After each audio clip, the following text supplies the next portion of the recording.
আজ হচ্ছে রোববার, সকাল থেকে প্ল্যানিং চলছিল যে আজকেও আমরা নিরামিষই খাবো, কারণ কালকে হচ্ছে নিরামিষই খেয়েছিলাম, মানে গতকালকে শনিবার ছিল, বাড়িতে পুজো করেছিলাম। তো ভেবেছি যে আজকেও নিরামিষ খাবো, সোমবার তো নিরামিষ খাই, তাহলে আর মাজা কষাটা করতে হবে না।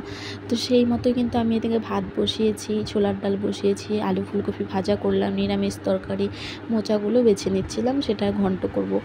আর এইভাবেই কিন্তু রান্নাবান্না করছিলাম। আর সকালবেলা বাইরে প্রচুর বৃষ্টি হচ্ছিল, আর মানে গাছে অনেক ফুল ছিল, সকালবেলা যে পুজো দেবো ফুল তুলে সেটা আর করা হয়নি, সেই জন্য পুজোও দিইনি সকালবেলা। তো এই যে ঘরে হঠাৎ করে একটা অতিথি চলে এসছে, মানে শালিক পাখি, এত বৃষ্টি পড়ছিল না, সে আর জায়গা পাচ্ছিল না, তাই ঘরেই চলে এসছে। তারপরে এই যে নিরামিষ তরকারিটা হয়ে গিয়েছিল, মোচা ঘন্ট বসিয়ে দিলাম, আর করলাম হচ্ছে একটু চাটনি। তারপরে রান্নার শেষে আবার বর নিয়ে এসলো চিকেন।